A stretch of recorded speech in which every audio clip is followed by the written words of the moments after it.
Hello and welcome everyone to this wonderful event hosted by Mercy for Animals, Now and Next, exploring vegan advocacy. We are so excited to have you here and joining us to hear from some amazing animal advocates. And we would love to just hear from you right away about who you are, introducing yourself in the chat with your name, where you are from, and inviting you to acknowledge and give honor to the native land that you occupy. So we're going to be putting a link in the chat for you to learn a little bit about that.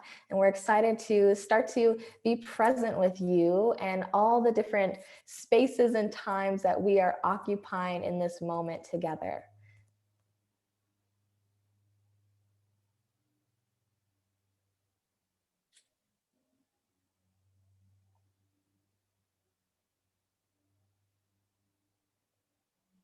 Wonderful. Lovely to see where all of you are calling in from. It looks like we have a lot of people in the US, but we also got folks spread across the globe. So really awesome to have you here. My name is Brialle. I'm the founder of Be Well with Brialle, and I have the pleasure of being your facilitator and guide of this panel discussion. So we are all here because we deeply care about and are devoted to animal liberation. And we want to know, what can we do to ensure the success of this movement and be as effective as possible in our work? And with so much at stake, it's really important that we are here, and I'm excited and grateful for you to be here. What's at stake is the 2,000 animal lives that are slaughtered every second, the pending climate catastrophe, the future and current pandemic that we're faced with, and the hundreds of thousands and millions of human lives that are lost from consuming and being a part of animal agriculture. So with so much at stake, literally everything is on the line. And that's why we're here. That's why you're here.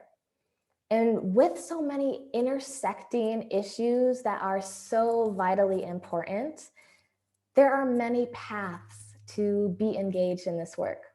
And so for myself, my path to this work began at 11 years old, being the first in my family to go vegetarian, inspired by Lisa Simpson from the TV show The Simpsons. But as I continued to get older and learn more, I learned about, the vast impact of animal agriculture, including the dairy industry, on our health, the environment, and the animals, which led me to become vegan. And shortly after that, my grandfather passed away from a heart attack after suffering with type 2 diabetes for a number of years. And that was the moment that I declared the cycle of illness and death from preventable disease in my lineage ends with me. Knowing how many other Black and brown families and communities are suffering with diabetes and heart disease, which is not only preventable with a plant-based diet, but reversible.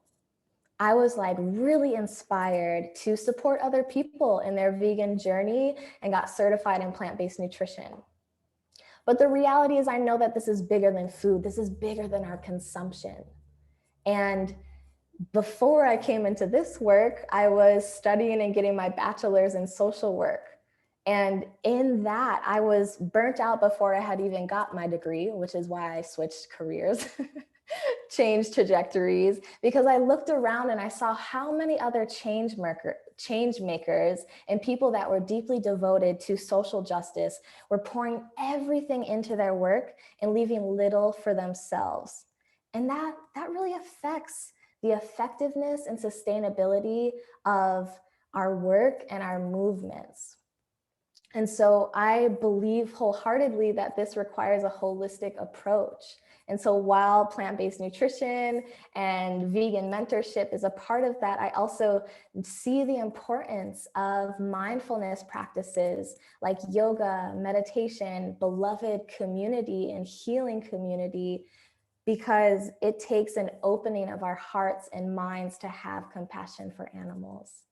and to be able to use these practices to care for ourselves so that we are showing up as our best selves, doing our best work, and ensuring the sustainability of this movement as a whole. If we are going to realize this vision of a world where animals are protected, respected, and free, we need everyone here, uplifting and supporting the communities and voices who might often go overlooked, and ensuring that when we do show up, we're caring for ourselves holistically so that we are doing our best work and aligned with our highest selves. And if we do that, you know, we're energized, we're well rested, we're supporting one another.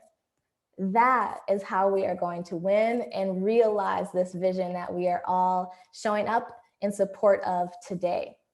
So tonight, you get the opportunity to hear from some incredible animal and collective liberationists about how they are embodying this work and showing up and how you can join them. So let's go ahead and dive right in to this awesome event. And a few things, just housekeeping things as we're getting started. We would love for you to make sure that your name is showed the way that you would like to, and for you to add your pronouns. If you don't know what that means, for example, my pronouns are she, her. Some other pronouns are he, him, they, them. And the way that you can do that is if you click on participants, that should be shown on kind of like the bottom of your screen, and you find your name. When you hover over your name, there's a little button that says more. And if you click on that, an option to rename yourself will pop up. So you can go ahead and do that. So we are, you know, respecting who you are and as you're showing up.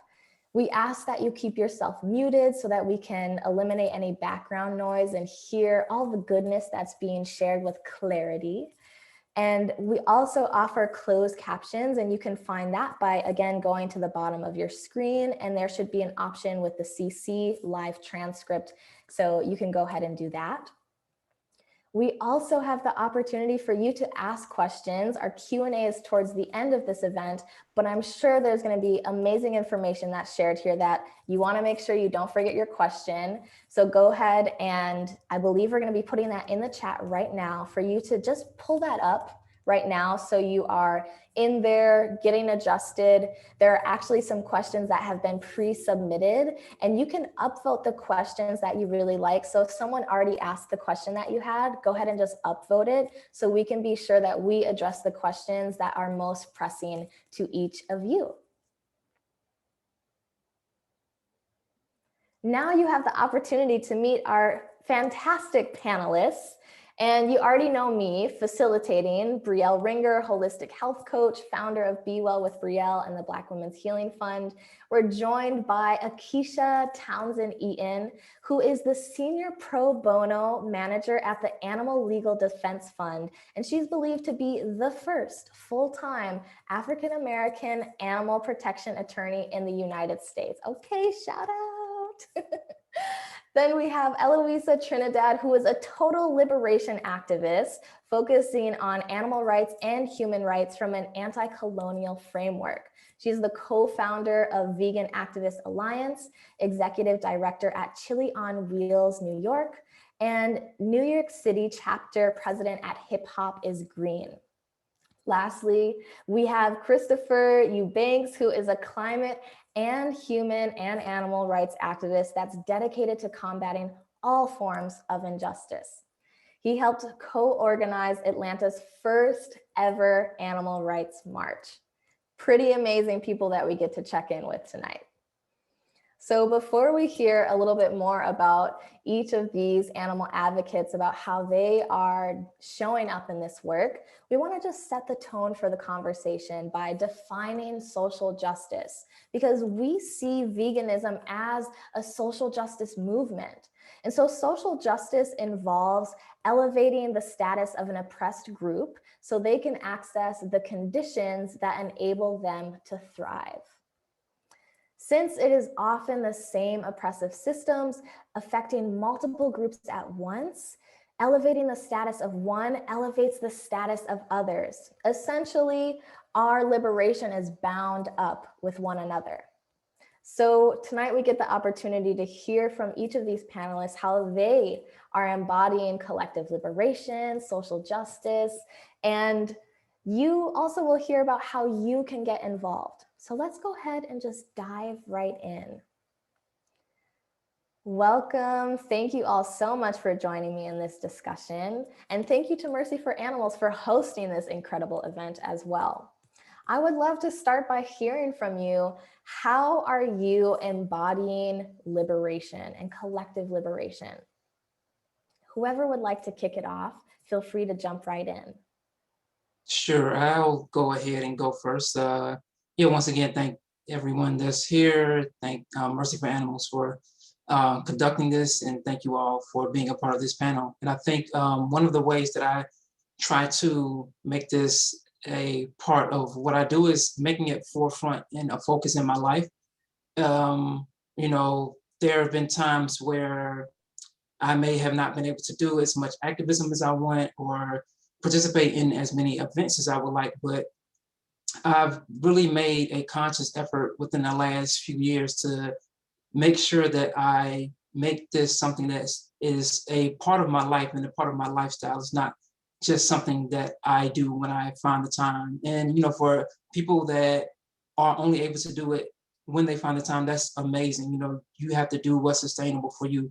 But I know for me, I made the decision a few years ago, the first time I started doing vegan outreach, that this would be something that I was going to do forever. So it didn't matter if I was able to do something, 10 hours a week, 1 hour a week, 50, 60 hours a week.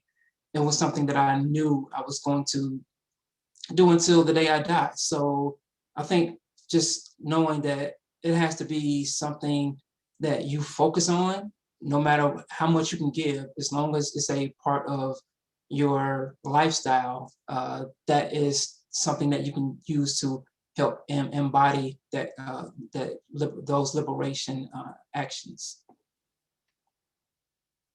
Thank you. Thank you. I'll chime in next. So Akisha Townsend Eaton, I'm from Bowling Green, Kentucky. And I am from the Saliguetti native land.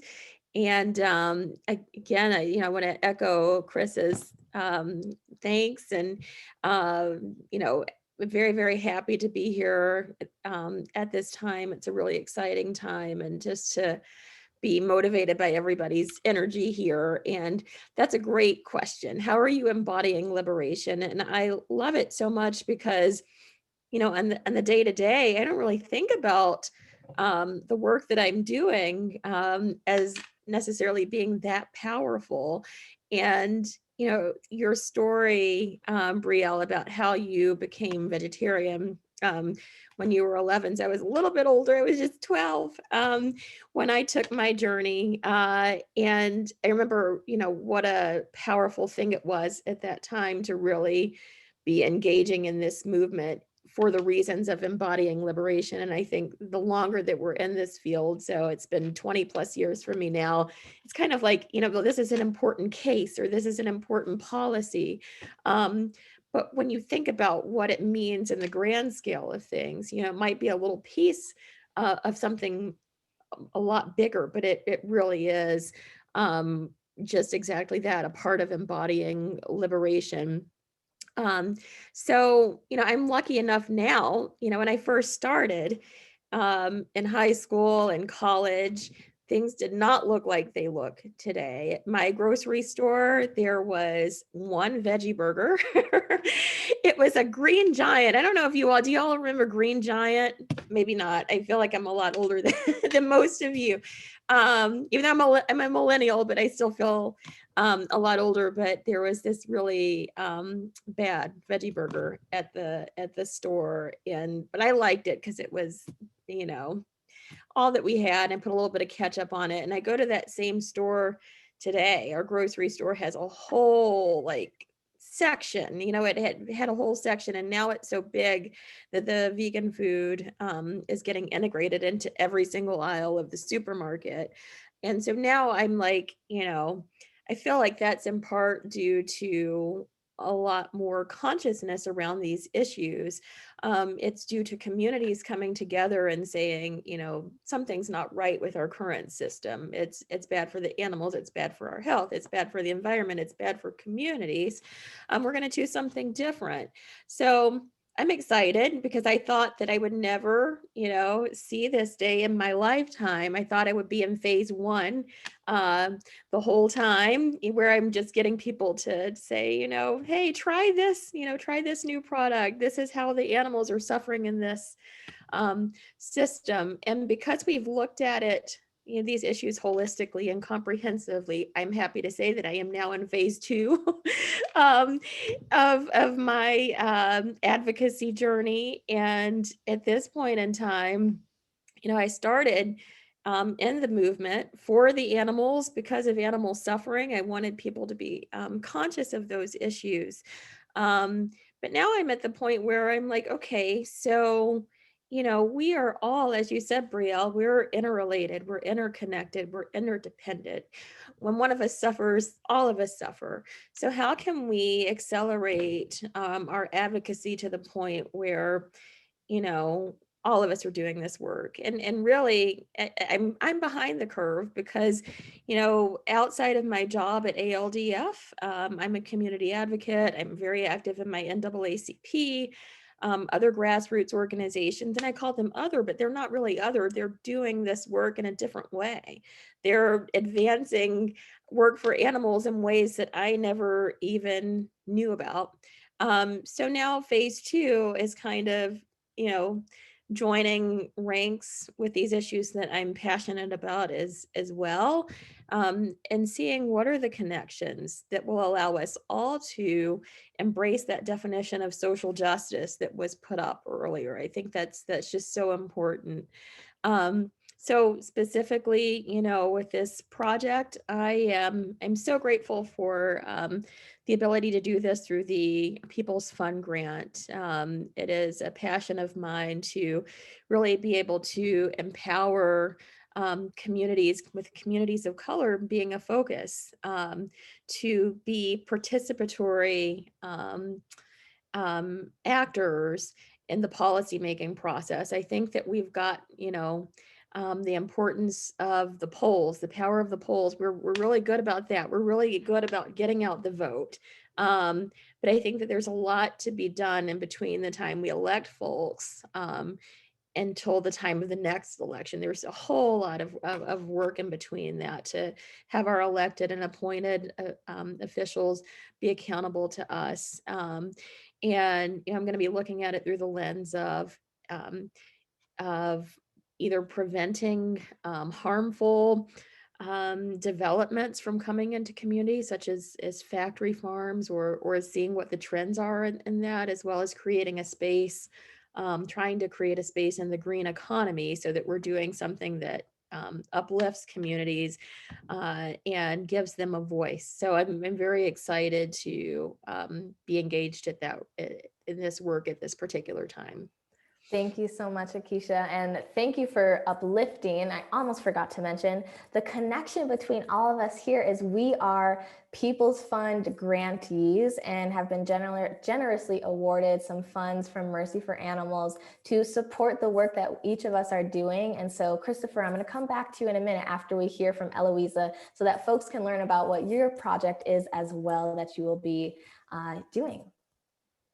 Hi, everyone. I'm Eloísa calling in from occupied Lenape land, New York City.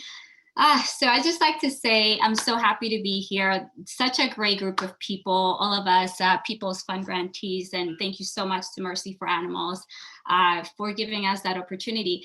And I think as Indigenous folks, as Afro-descendants, once we go into veganism, we don't have a choice but to be collective liberationists. So, you know, our whole existence is rooted in that. We don't have the choice to be single issue activists. So for me, what that looks like is really making veganism accessible to everyone, regardless of socioeconomic status, really going into those communities that are my communities and speaking to them about more than human persons, speaking to them about, the climate. I was very lucky that I was raised very much living of the land.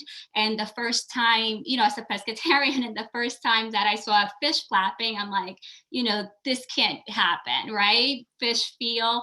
So I'm very connected to fishes. And that is the right terminology because they're all different. And so that's what that looks like. And, in the work that I do, I really try to build community. So all the amazing people that work with me, I kind of just move them around and, come do this, do that with me, because I think community is such an important part of the work that we do. And if we want a vegan world, we have to include everyone. And we also have to build communities that are sustainable, right? Where we take care of ourselves and take care of each other. As far as the food justice work that I do, it goes from very much boots on the ground to now working on policy change. So that's the way that I embody collective liberation and trying to add in rest. I think the revolution will be restful. I think all of us, as you were saying earlier, Brialle, once our beings are free, hopefully we'll get the true rest, right? But for right now, we're fighting. And in every day, in everything that I do, understanding that, I'm part of this earth, not apart from it. Nature, we are nature. Animals are nature, human animals are nature, and we are all interconnected, and every being deserves to be free regardless of species, and really having those conversations with everyone. So besides doing the work that maybe, for systemic change or even for outreach, I think just our own presence in how we show up every day, how we address other people, how we build community. Do we genuinely ask questions when somebody does say, hey, what about protein? Not dismissing people, because I think community exists within the nuance of things. And I think a lot of times we want to perhaps make things really black and white because they're easier to deal with. But unfortunately, we exist in the world where animals are, interconnected with everything. That global economy depends on them. So we have to be mindful of every part of the supply chain, whether it affects, more than human persons or human persons, and show up in those ways that are going to build community in order to liberate everyone. Thank you so much, Eloísa. And Christopher, jumping back to you to give you the opportunity to share a little bit more about your project. Yeah, so as of right now, I'm a co-organizer for the Atlanta Animal Save chapter. So we do a lot of vegan outreach, and we do going to visuals where we document what happens to these animals, and we try to share that footage with society and let them see what actually happens when animals are transported into slaughterhouses, and that's something that we call bearing witness. So we do that a few times a month, and I've been doing that for a couple of years here. But what I'm doing right now with the grant that I received from Mercy for Animals is I'm in the beginning phases of starting my own animal rights organization, or animal rights group. And the first thing that I'm going to focus on is creating content that's around animal liberation and intersectional issues that happen in the oppression of animals. And once I get content out, I'm going to focus on starting to think about bigger campaigns, whether that be,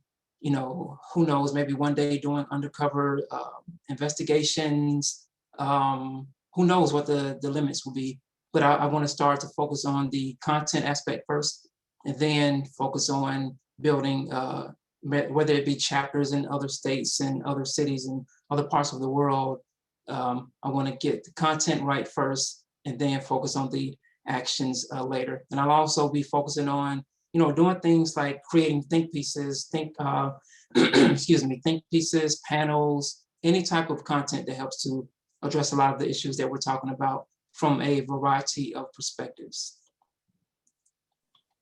Thank you all so much. It's wonderful to learn a little bit more about the amazing work that you all are doing. And just a reminder for folks who are listening in that you can submit questions. If you want to follow up and ask a question to one of the panelists, please do use Slido to do so and upvote the questions that you like so we can make sure that we get to those. I would really love to hear from the panelists. What is your top tip for creating an inclusive movement around animal liberation?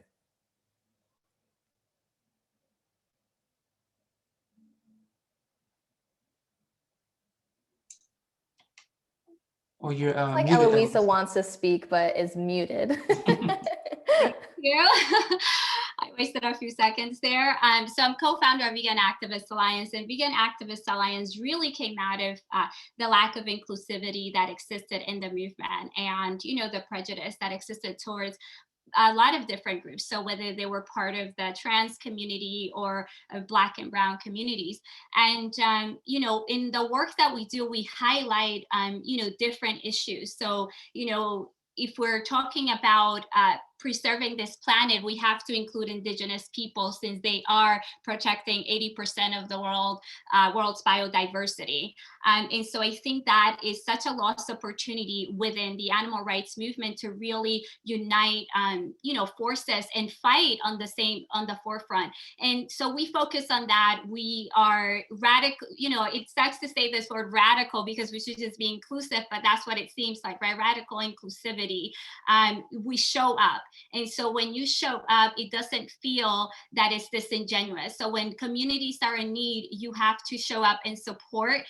During this pandemic, for example, doing pandemic relief with Chili's on Wheels, we were already part of the community. And so it didn't feel disingenuous to say, hey, zoonotic diseases happen because we're exploiting animals. And I think that's something that for us in the animal rights movement, if we want to build those bonds and we really want to expand our movement, we definitely have to show up in the best way that we can. Obviously, that's not feasible for everyone. We all have different abilities, but in whatever way you can, build that community, because what I saw happen quite a lot during this time was that a lot of organizations just completely stopped functioning because they couldn't go out into the streets and protest and so on.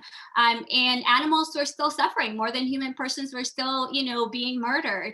And so I think this pandemic presented an opportunity for us to pivot. And for many organizations, they did that. Other organizations did not. But, going back to social justice movement, the social justice movement doesn't end just because we're in the middle of a pandemic.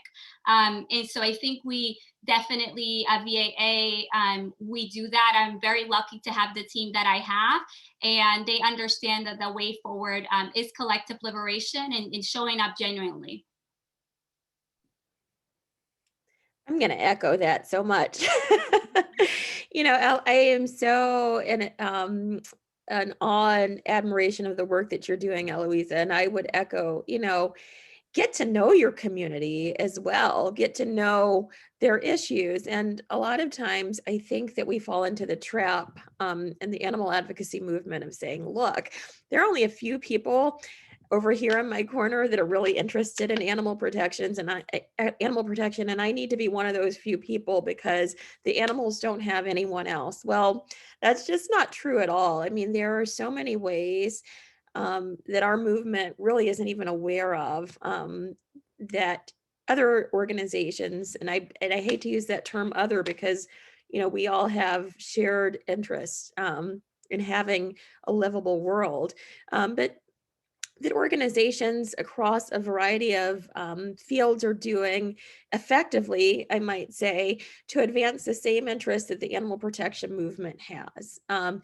I've come up with, in my time working at various animal protection organizations and just being a policy nerd after work and in my life, I've come up with some running list of examples of I think, as Eloísa, you referred to missed opportunities, like actual missed opportunities where, apparently opposing groups have bumped heads, where communities of color have bumped heads with, not very diverse organizations, and they've actually missed advancing an important law or policy.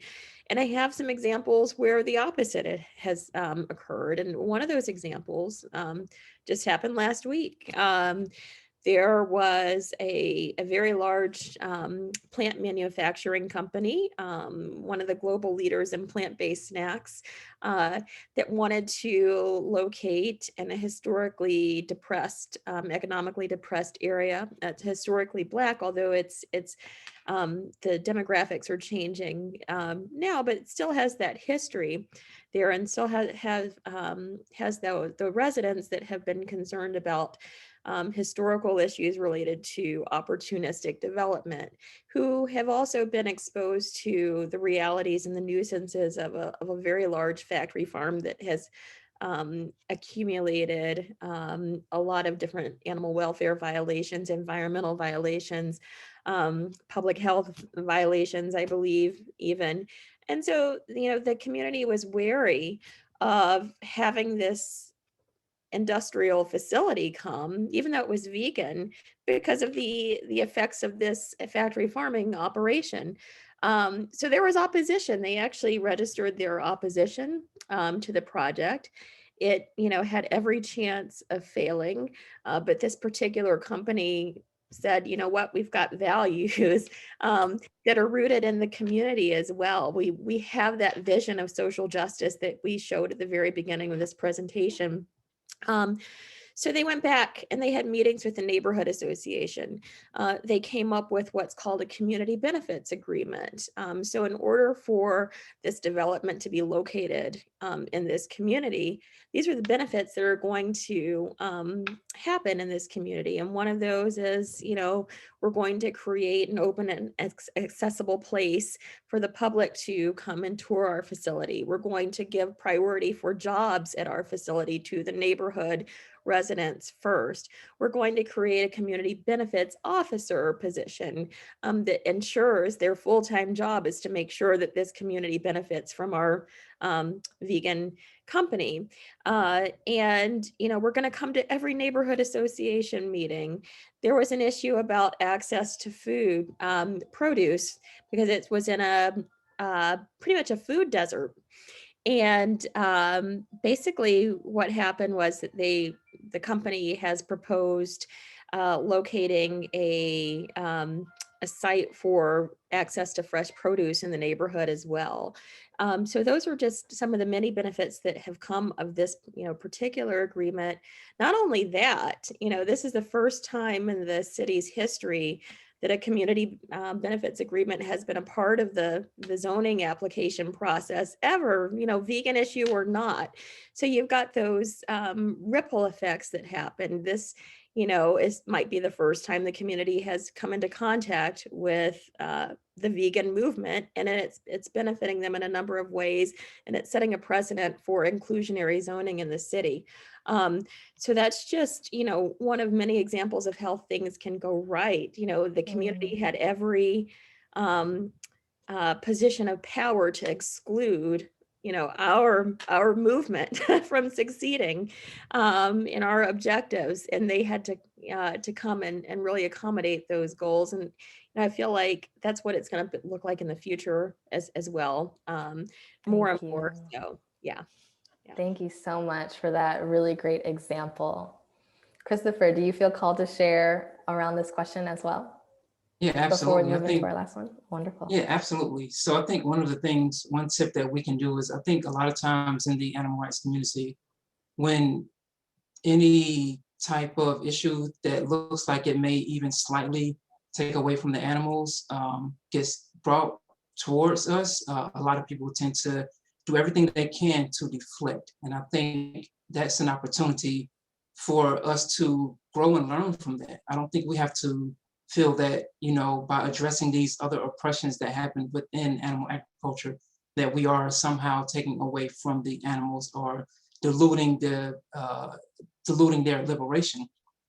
I think this is a wonderful opportunity to help people understand that, although this is a movement for the animals, so many types of oppressions exist within the oppression of animals. And when we try to ignore those, we honestly, I feel we do a disservice to the animals. And I think by ignoring these things, we are slowing down the potential people that we could have, the potential connections that we could make with people that are right in front of us. Because I mean, when you talk to people, we have to understand that, you know, people are actual beings. You know, this is a movement for the animals, but we are human animals at the helm of it. You know, the animals aren't being in a position to, you know, literally stand up for themselves. So, you know, we are the vessels for them when we're advocating. So we really have to understand how the issues that exist in our society play out in the oppression of animals, play out just in how we advocate, play out in who gets seen in these spaces, who gets exposure in these spaces. And the more and more that we try to ignore that, I think the bigger and bigger of a problem it becomes. So I think we should just use these opportunities to grow and not ignore the other oppressions along with the animal, the oppression of animals that happens in this space. Yes, thank you so much.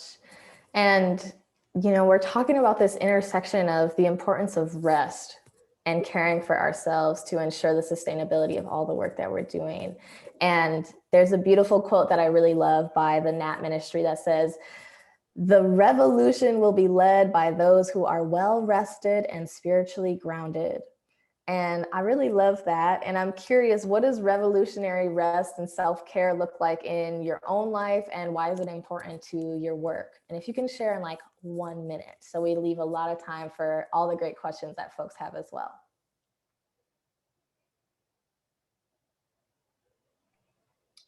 I think for me, and it's so amazing that we have to say that, you know, resting is radical, right?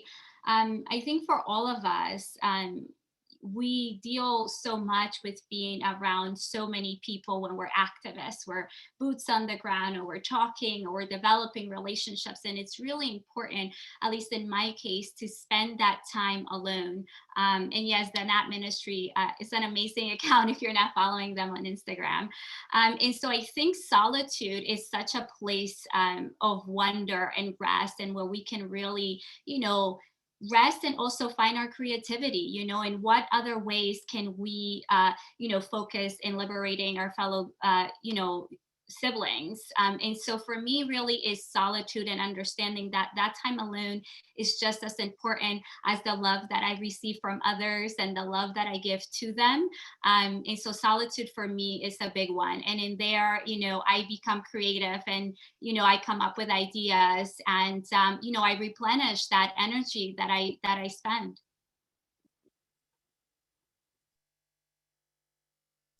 Sure, I'll add.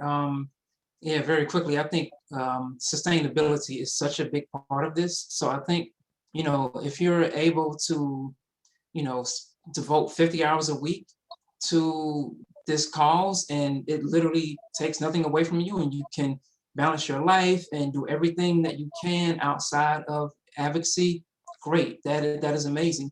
But I also feel that if you can only devote 2 or 3 hours a day, a week, a month, even a year, I think you have to think about what's sustainable long term, because so many people, they run into a brick wall when they try to do so much so fast. And that is actually what hurts the movement, and it hurts them also. It hurts the animals, it hurts all parties involved. So I try to focus on making sure that anything that I'm doing is sustainable and long term, and that I feel comfortable on a consistent basis operating at the pace that I am now. I just kind of have to, you know, monitor my efforts and make sure that, hey, I am doing something that is sustainable and not something that I can just you know, give all of my time in 1 week and then I'm not visible for another 4 or 5 years. Or if that's the pace that I have to work at, it's totally fine too. But just be honest with ourselves and try to be sustainable and do things that are able to be sustained over a long period of time and not a short period of time.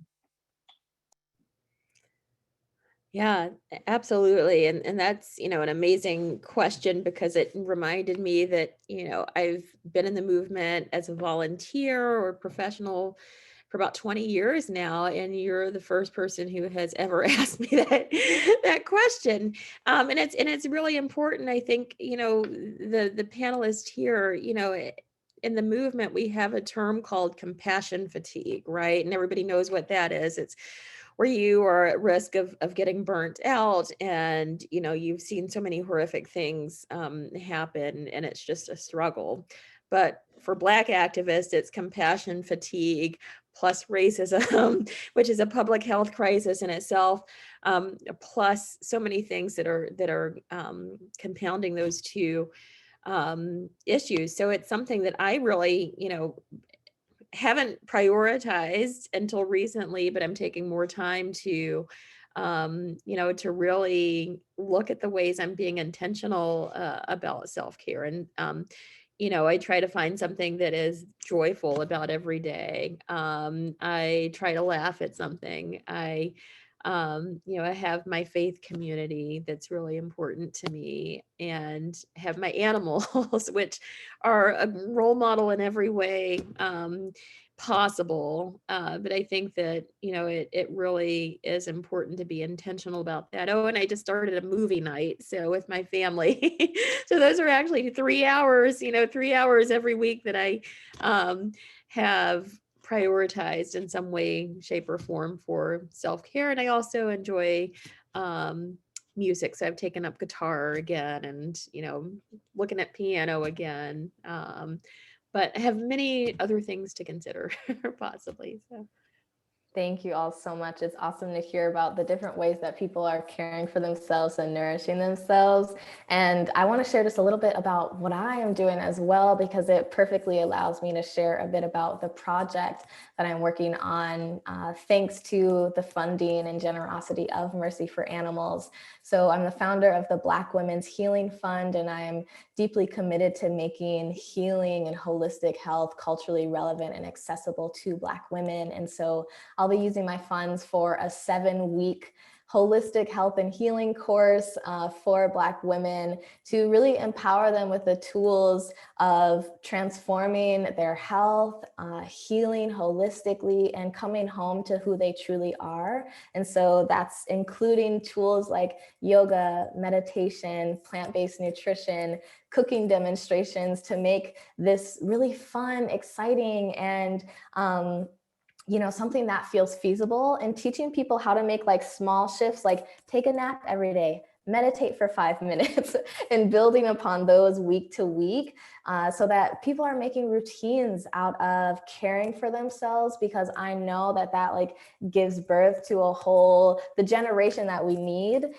of visionary organizers who are well rested and supporting the movement for collective liberation. And so I'm a big believer that our personal transformation is integral to our collective liberation. And so empowering people with the tools to heal themselves.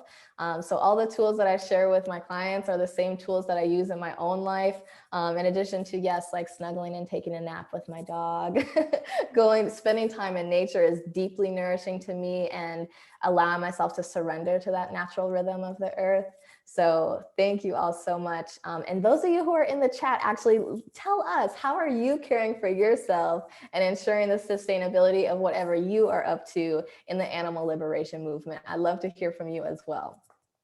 We are starting to get to the section where we get to dive into Q&A, but before we do, we've had an amazing discussion hearing from each of the panelists about their work, and we also want to move beyond discussion and leave you with some tangible actions that you can take and begin to implement today to ensure a more inclusive movement, which essentially helps us realize this vision of a world where animals are respected, protected, and free. So first up, we invite you and recommend for you to build community. And I would love for Akisha to speak to this a little bit about what does that look like? What does relationship building look like in about 1 or 2 sentences, so folks have a more tangible idea of what to do? Absolutely. So building community, I think, means taking stock of who is in your community, and looking to see what kinds of organizations, what kinds of groups are out there that you didn't know about, and, see how they, operate, what the goals are. I guarantee, you'll find something that's similar to what your goals are, and you might learn something new. I mean, I think that, okay, in past two sentences, but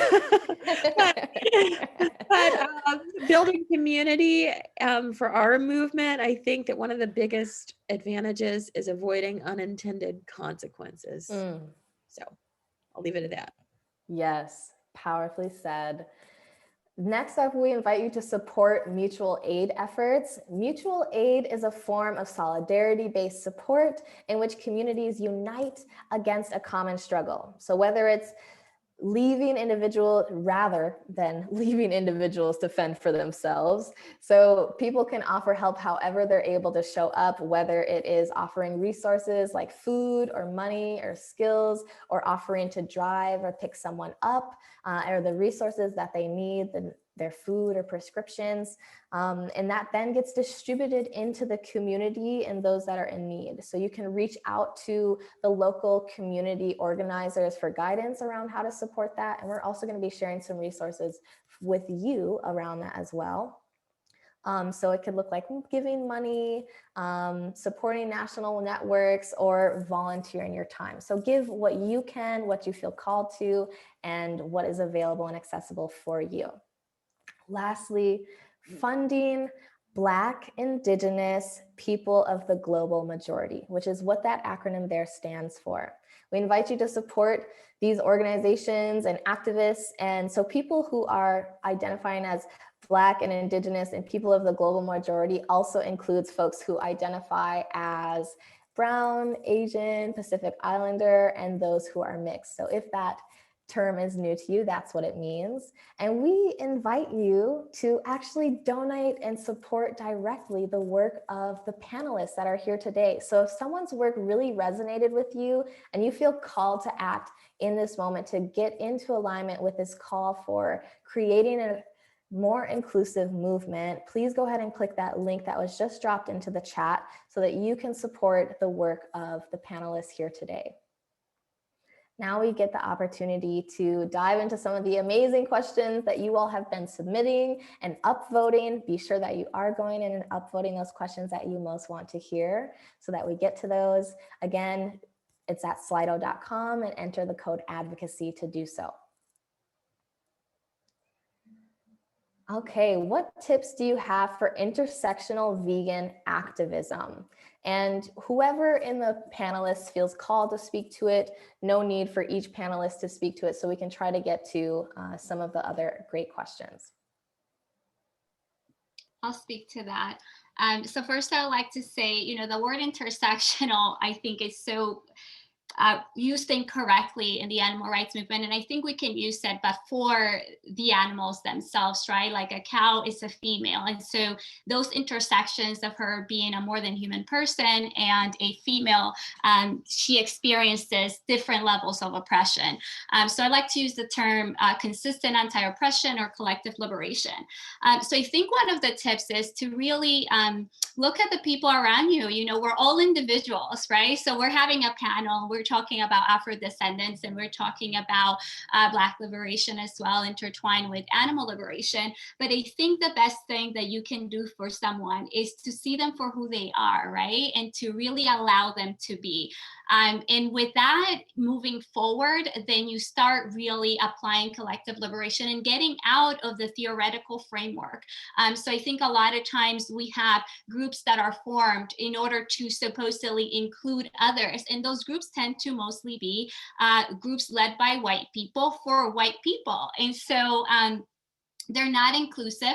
And so I think going away from theory, applying and looking at, BIPOC as individuals themselves. We're all diverse, even within our own communities. And so I think that that's important. Thank you so much.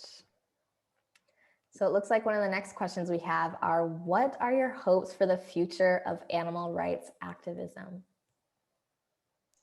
I'll go ahead and pop in and answer that. So I think my hopes for the future of activism is that it extends beyond what we traditionally view as activism. I think I see a little bit of that happening now, but I think what's really important is that right now, I think we're in a phase where we're doing a lot of social change. But I think the next step, one of the biggest steps is what Akisha is doing, the work that she's doing on the legal end. So once we're able to, fight these subsidies, that's some of the biggest work that we're going to be able to achieve as advocates, because we all love to support vegan products, and we love to yell from the rooftops about how great these products are. But a lot of times, these industries get so much money, our purchasing power, our dollar doesn't directly impact the animal liberation as much as we would like, or as much as we think.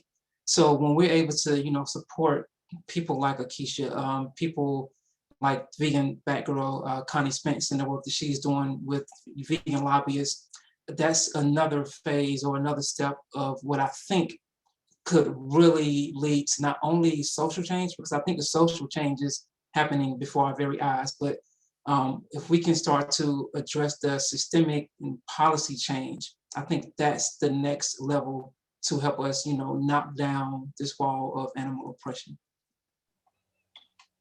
Beautifully said. And I think that leads as a perfect segue into this next question around what's the most effective thing we can do from home to advocate for factory farmed animals right now? And I think that's an excellent question for you, Akisha. Oh, and you're I will unmute myself and then take it. Yeah, so of course, one of the most impactful things that we can do every day, 3 times a day, is to choose plant-based foods. That's one of the easiest things to do, of course.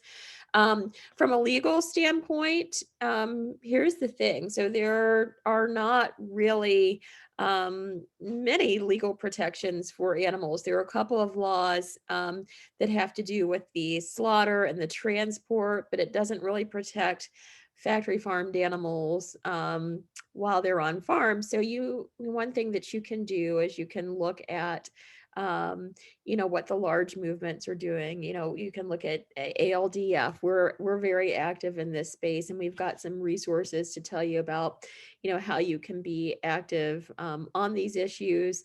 On a national level, you can also look at, how these farms are impacting your own community. And COVID has really laid the realities bare. There are a lot of communities that experienced what they referred to as meat shortages. And there are, various things that happen, unfortunately, that, resulted as, basically a result of some things that were unanticipated. So, one of those things that we know about is it, increased the spread of COVID, right? Like, so in my community, it is believed that a lot of our COVID cases came from a neighboring county's factory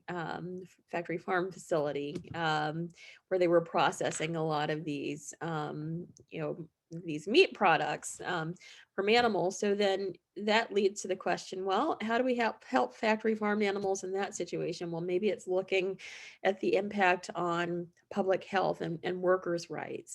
So you're coming at it from a different angle.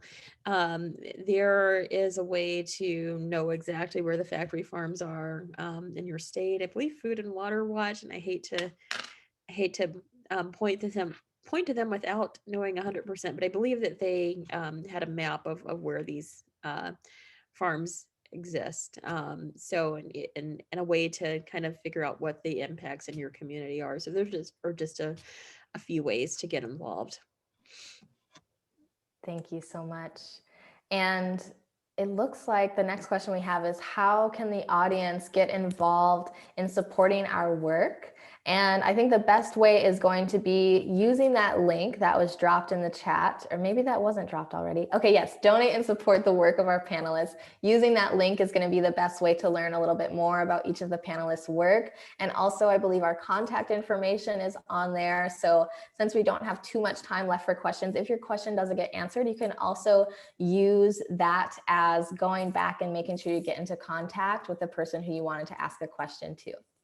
Let's do one last question. So how do we advocate for animals without shaming those who choose their current food choices? I like to speak to that. So I think, first we have to understand that having a budget, any budget, is a privilege. And so not everyone is within that, the same tax bracket. Not everyone has the same accessibility to food. And so I think shaming never works, right? People tend to change when they discover something on their own, and then they're attached to that discovery. And so I think, advocating for animals, speaking to exactly what they go through. And I don't think there needs to be any shaming of the other person there if you're speaking about the person who is oppressed, who is this more than human person who doesn't get a chance to be free. And so I think just a genuine conversation regarding the plight of animals is always enough, because I don't think shaming ever works.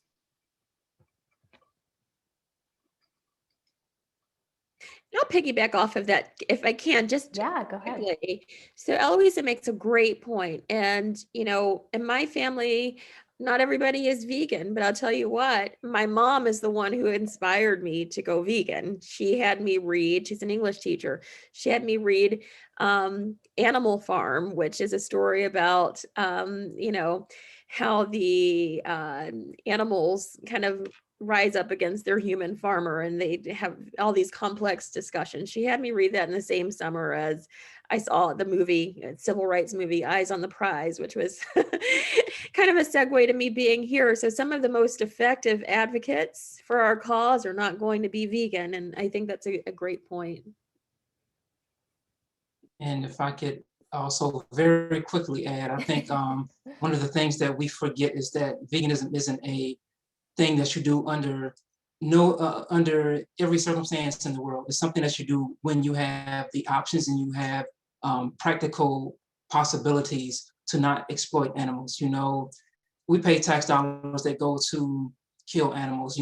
We can't opt out of our taxes. What we can do is when we're in a position to make these choices, then we can have these options. So if we're in a situation where we don't have a lot of options, you have to do what you have to do to survive. But when you're in a position where you can say, hey, is it really possible for me to not support the exploitation and the abuse of this animal by choosing this one product that, is relatively the same price or a little bit higher? If that's within my power and if it's reasonable and practical, I should choose that option and not choose the option that comes from exploiting an animal. Thank you all so much. I think that might be time that we have for the Q&A, but like I said, be sure to reach out to panelists if you have a specific question that we didn't get a chance to get to. All such amazing questions. Thank you all for submitting and upvoting the ones that you most wanted to hear from. So in closing, we would love for you to submit a feedback form. Give us your feedback, how you liked the event, any suggestions for improvement, and to continue learning about opportunities to join events like this one. You can get involved with Mercy for Animals by signing up, and there's going to be a link in the chat for you to do that.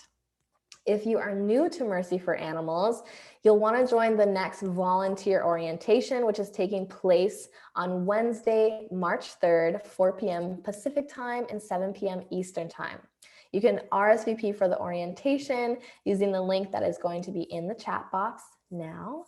And would love to, get a couple of closing thoughts from our panelists. If there's one last thing that you want to leave people with tonight before we say our goodbyes.